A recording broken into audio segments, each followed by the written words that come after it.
Now, SAA business rescue practitioners have failed to persuade the Labour Appeal Court that they can go ahead with offering retrenchments at SAA without following the procedures. The court also found that a business rescue plan must be submitted before retrenchments can take place. Numsa General-Secretary Irvin Jim joins us now via Skype. Good evening, sir. Thank you very much for joining us. This is quite a win for the union. What does it really mean, though, bearing in mind how very difficult the way forward for SAA is? Well, I think it's one of those victories that workers across the length and breadth of the country, across all unions, across all federations, this is a victory that belongs to workers. As you would know that almost all businesses in South Africa today are hiding behind COVID-19. They are launching BRP processes. And imagine if BRPs would have, these BRPs of SAA would have succeeded to contradict and violate the Act openly, in that, I mean, the Companies Act states categorically that in the development of a business plan, workers must be consulted through workers' committee, set up democratically so that they can take the interests of workers from the shop floor, be part of participating in the development of the plan.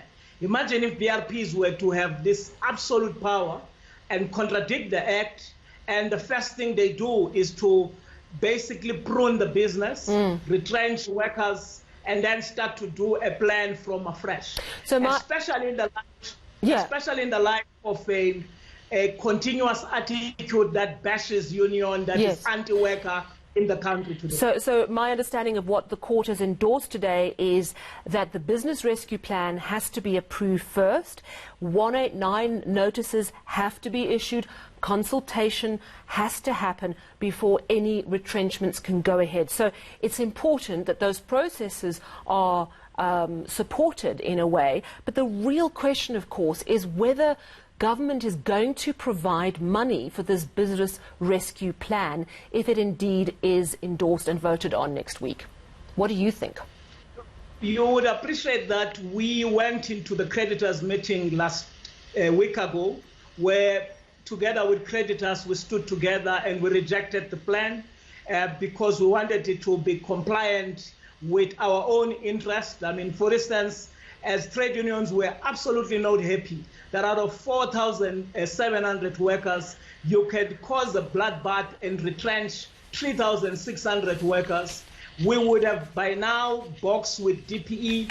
And I must say, even though DPE statement says we've reached a consensus, we have just decided to be constructive. For instance, we said we will not oppose DPE to go ahead and offer VSPs to workers, but workers are not forced to take those VSPs, but we are not going to be obstructing as trade unions. Secondly, we appreciate that we secure 1,000 workers extra, meaning you have 2,000 workers, but we still continue to engage with DPE to say they must increase the number to that 2,900, which they themselves have arrived on a decision on. You would remember ourselves were 3.2, pilots were on 3,097. We're saying we're willing to compromise to 2.9, and we don't want to obstruct the processes. We want to save SAA so that it doesn't go to liquidation. I'm just wondering how much leverage you have. Now, I know that, as you say, this new plan is a better deal for workers. Do you expect creditors to vote in its favour next week?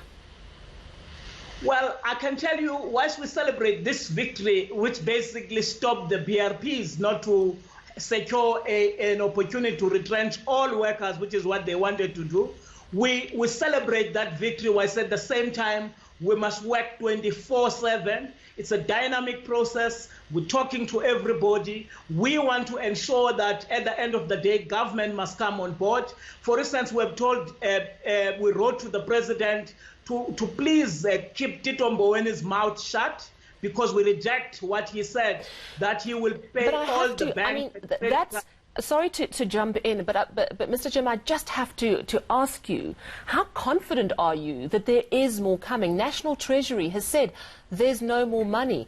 What's going to happen even if the creditors approve this plan next week and the money isn't forthcoming?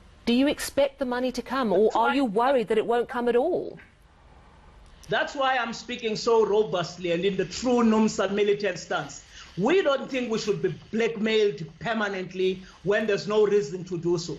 It is a role of every government all over the world to come up with stimulus packages in crises of this nature. All airlines all over the world are given stimulus, they've given stimulus packages for aviation. And to be honest, we think that the statement that Tito Mboweni made this past week was extremely reckless. Listen what he said. He said to all creditors, he will pay them, they shouldn't worry. SAA, he will not fund SAA that will not be surviving. And basically he was telling creditors not to vote for the plan and liquidate the airline. So I'm sorry to interrupt, but I just have to clarify. Are you saying you're not actually sure if the money is going to come based on the sorts of things that Tito Mboweni is saying? Am I correct in my understanding? We don't regard Tito Mboweni as God. He might think so, but we think that he is a mere ordinary minister. Do you think the money is going to come, though? Do you think the money will come?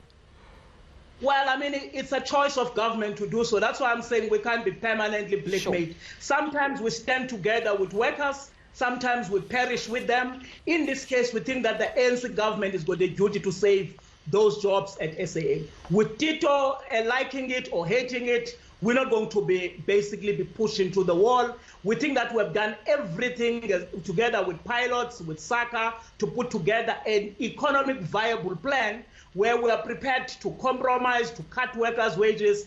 We think that enough is enough. I hear you. Thank you very much, Irvin Jim of Numsa. Of course, a win for them in court today. Business rescue practitioners have to follow the 189 process with consultation, and the plan has to be approved first. The business rescue plan is due to be voted on next week by creditors, and of course, the big question, will there be any money for that plan once it is approved, if it is approved?